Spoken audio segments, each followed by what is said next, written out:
Hi everyone, this is lesson 3 for Gospel Symbolism 101. Today we're going to be talking about colors, animals, and cardinal directions. Some of my favorite symbolism stuff. Alright, so let's take a review real quick. Did you learn anything from your memorization of numbers and shapes? Did you see any examples in what you were reading in the scriptures and studying? Do you see it in your homes? Do you see it all around you? That's something that we always need to keep our eyes open for. Now, a quick pop quiz. So, see if you can answer these yourself. I'm just going to read the questions, not the answers. That'll be for you to go back and review the other video if you'd like. But what's the name of the shape of number 2? What do triangles represent and why? Explain the circle in the square. What's the number for priesthood power? Show me 2 ways to draw Melchizedek's symbol. How many numbers and shapes can you see in the following image? Okay, so not necessarily how many numbers and shapes can you see, because I do want you to see that, but there's a lot more symbolism, and we're going to be taking this image. This is a mosaic on the ceiling in Italy. So there's lots to take in here. The next few slides are going to be zooming in to certain parts of it. But take a look at whose baptism this is. Here, that's in the center. I'm going to pop back to the previous slide to see it in its whole context. Now back to the zoom. It's interesting. What symbolisms do we see here? It's interesting that the person on the left has a green robe, but yet the person on the right is on top of something green. The fact that there is nudity in the middle person, that's interesting for this period of art. What does all of the different little things represent? All right, now going to the throne. Let me pop back to the full image so you can see where that's at. It's right up there at the top, so I flipped it 180 degrees so that we could study it a little bit more. All right, so there's a cross, there's some kind of cloth or something draped over there, there's the padding on the seat, there's those veils. On the cross, there's a circle and a square repeated throughout there, as well as the entire circle around the whole thing. Down here at the bottom, it's a circle and square repeat. These 2 people on either side of the throne are very different from the rest. Let me pop back to the beginning. If you'll notice them there at the top, all of the other ones are holding the same gift except for those 2. The one on the right has a set of keys along with the drapery that he's going to be presenting to the recipient, the initiate. And the one on the left has, it looks like, some scrolls and a different insignia on the robe or the clothing that he's going to be presenting. Their halos are also different from the rest. We see these bushes down here on each side of the throne. Now going to the next slide. This is zooming off to the left of the previous image. It's interesting, the insignia on the robes, the drapery there, the halo colors. If you notice the palm tree and the fruit hanging off of it start to become different as we go around the circle. This is taking that throne image and going to the right of it. Here's different people. I don't want to give it away. Different apostles on the other side here. All right, so this image is very interesting.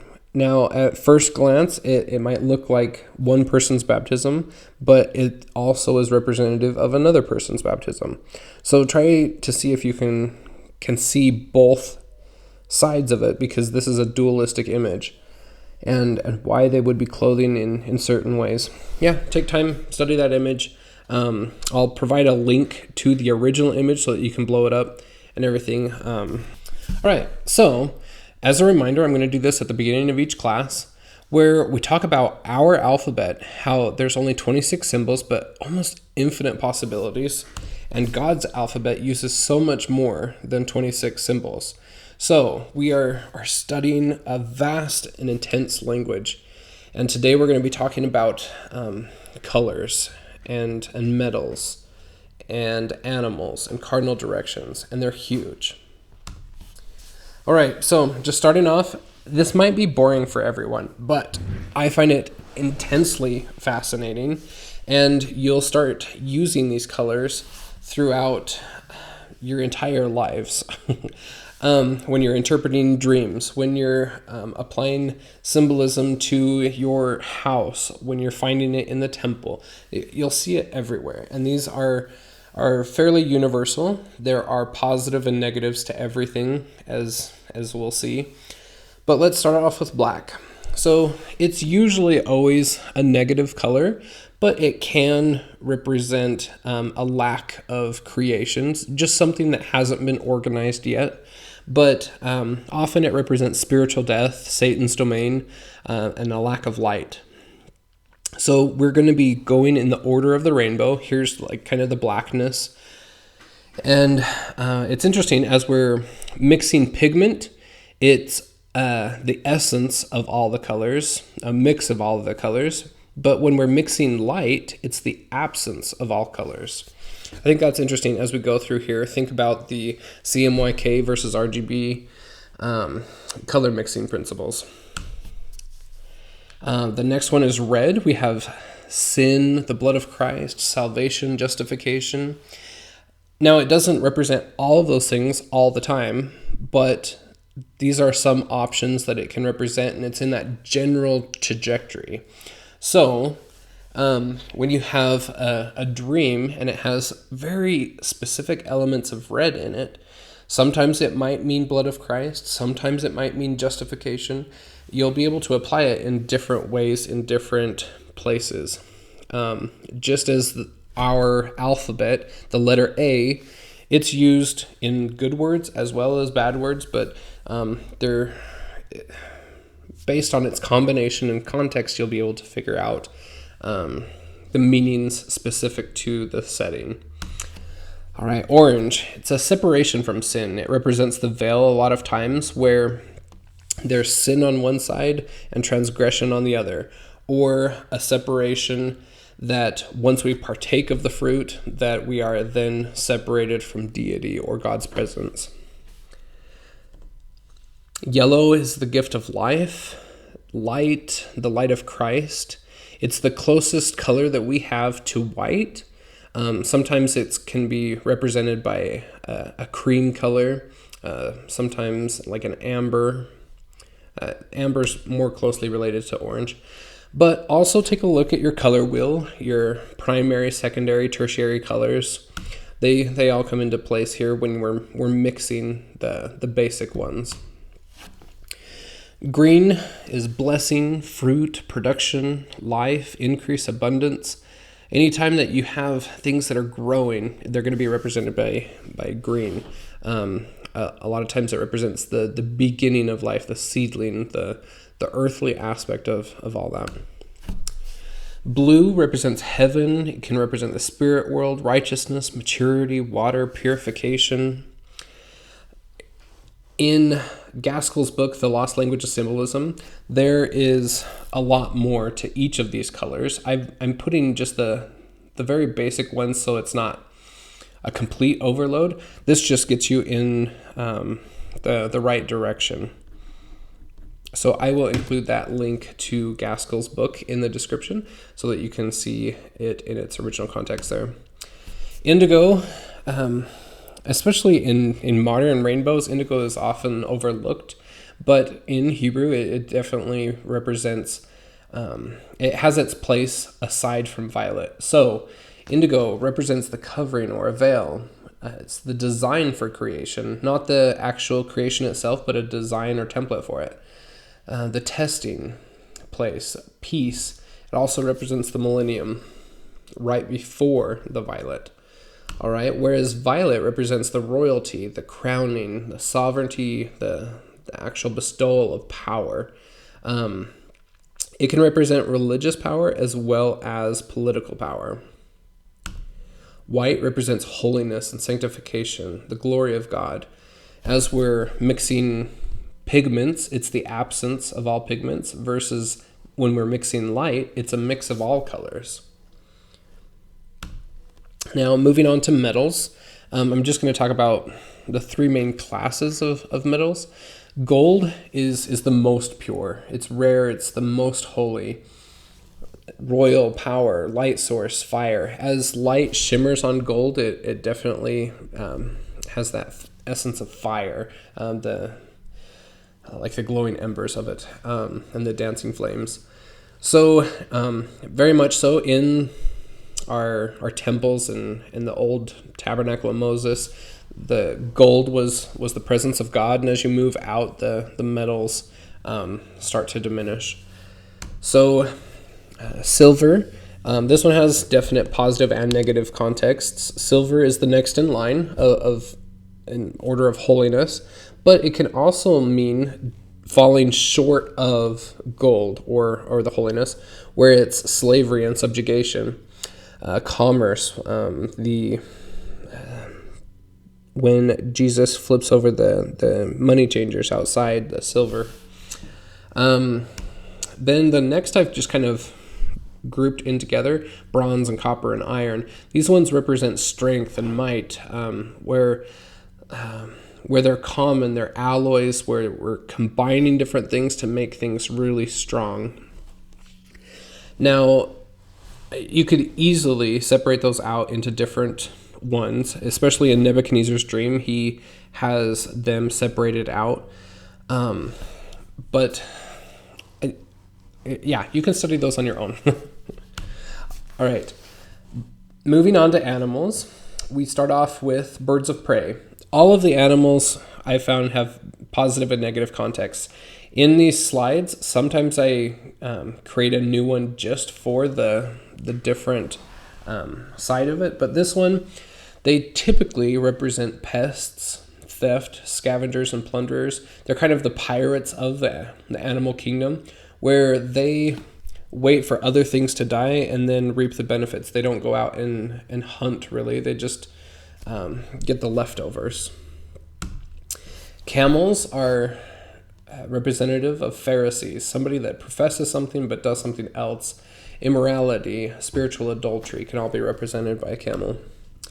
Fish, I do have positive and negative on this one because these are so important in symbolism. A positive representation of fish is a fish with scales. A fish with scales resides in the top half of the water. It represents religious rebirth, baptism, hope, Christ, resurrection, faith, spirituality, stability, and self-control. A lot of times, the positive animals represent Christ. Well, all symbols can point to Christ in some way or another, but especially fish. We have the symbol of a fish representing many sects of Christianity. But the reason that fish with scales are positive is because they have stability in the water. They have self-control. They're very much in schools, versus the other type of fish that are kind of the bottom dwellers. They don't have scales. They're a pleasure-loving attitude. They're dark and murky. They are very much the fish of the deep. They represent Sheol or hell. Moving on to oxen, there's power and patience, sacrifice, Christ and deity. Bulls represent royalty, divinity, atonement, and Jehovah. Sheep are probably the most common animal in all of symbolism. Obviously, it represents Christ and sacrifice, meekness, faith, gentleness, all of those things, where like Joseph Smith went like a lamb to the slaughter. There's so much to sheep and lambs that requires study in and of itself, just right there. I did include this video. It is the artist that painted the mural behind the 12 apostles in the Rome's Visitor Center. he talks about the symbolism as he's painting that mural and the sheep that he puts in there, but many other things. But it's a very handy link. I encourage you to go watch it. It's always interesting to hear the artist's perspective of what they have baked into their art. Moving on to goats, there is positive and negative here that I've split out. Positive is that they're determined, that they have self-discipline, they represent deity, order, and cautiousness, versus the opposite. This is probably the most common on goats. They represent Satan, the sinners, the lust, lasciviousness, evil, stubbornness, blame, the damned. Right, swine, they represent hypocrisy, gluttony, self-centeredness. Those who only call upon God when they need something. So how many times have we acted as swine? We only call upon God when we're just in the midst of a trial. That's why we don't cast pearls before swine is, because they're never striving for more in and of themselves. They'll eat anything. They'll only eat what's thrown to them, kind of a thing. All right, switching directions to our cardinal directions. So this is the wrong way to look at it if we're wanting to look at it symbolically. These are the cardinal directions. We look at the cardinal directions as if we're looking at a map where north is up, south is down, east and west. It's very different when we are talking about Hebrew directions. They saw the earth in a very different way, as well as all the cultures. Every culture talks about their map or sees their map as the center of the universe, right? So if we're wanting to get meaning from the directions, we have to see how the Hebrews saw, right? So here's a representation of how the Hebrews saw or perceived their world.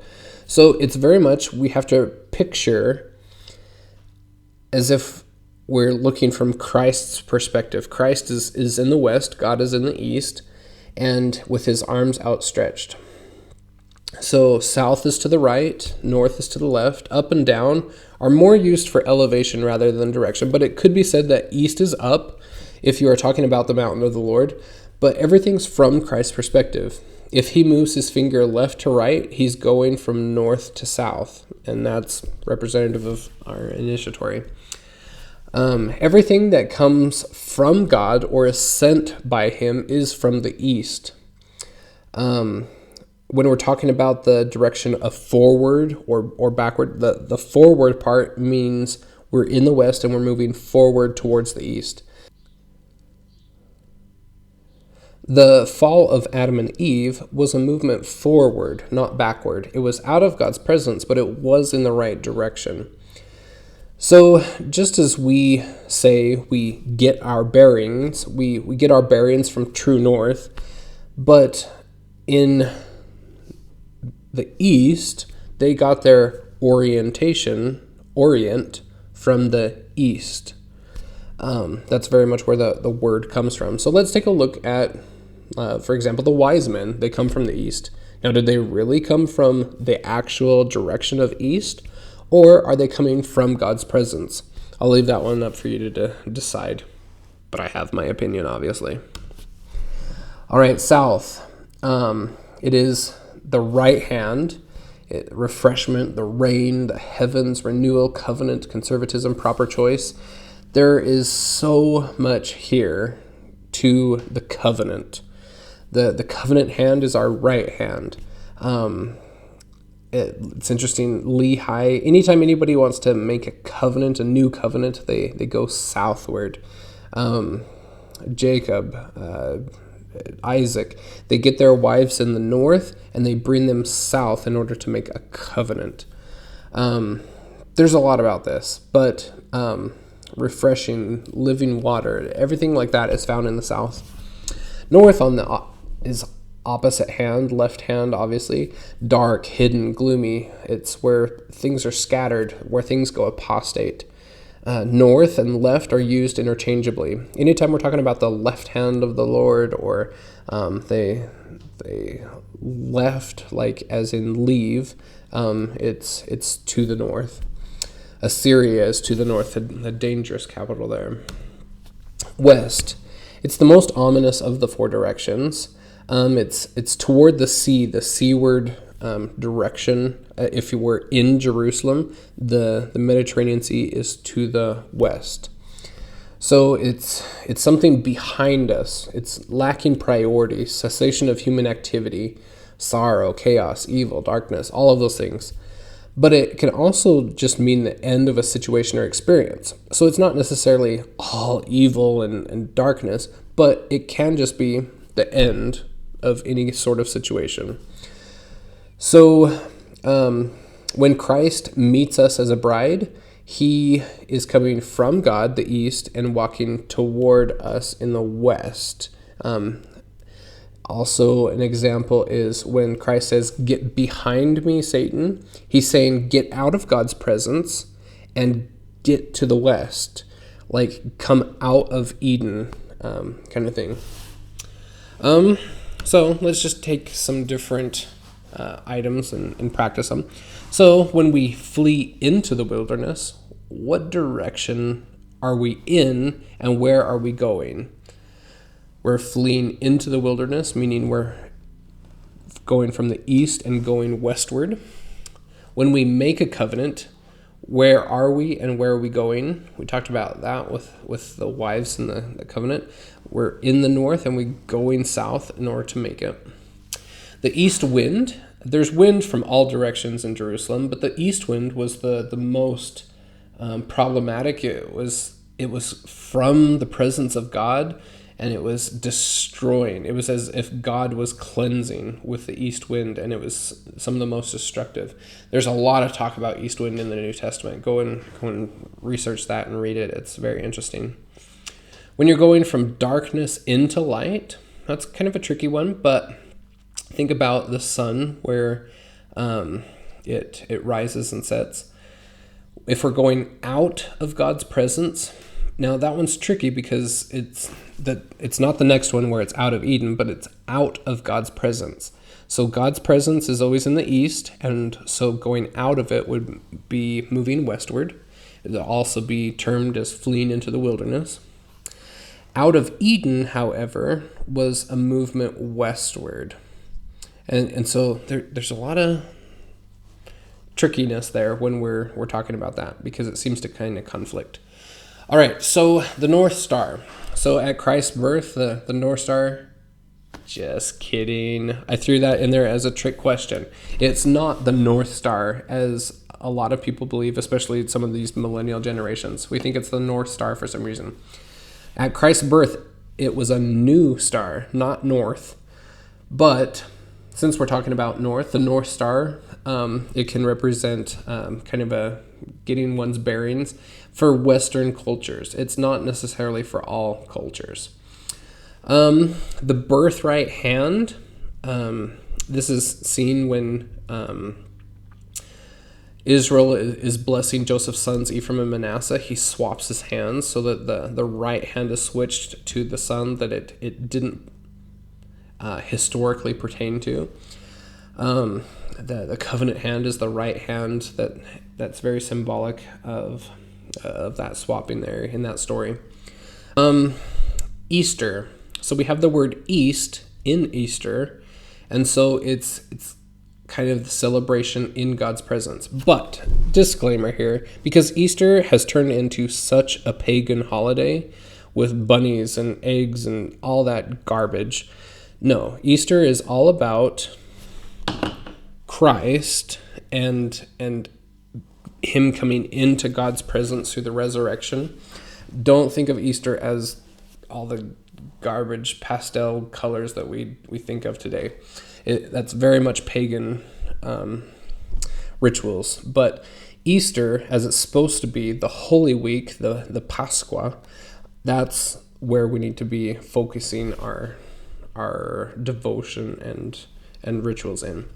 All right, and then Noah's sons. That's also an interesting topic as far as directions go, where Shem, Ham, and Japheth go to. Which directions are they? What does that mean? That's going to be a study I'm going to leave for you to do. All right, so that kind of concludes things, but as we found out in class, I skipped a whole bunch of animals. So I'm going to be including those next time. We are going to be talking about our temple animals, which are the lions and tigers and bears and horses and elephants and all of those, as well as the 4 animals of Revelation, which are the calf, the lion, the eagle, and the man.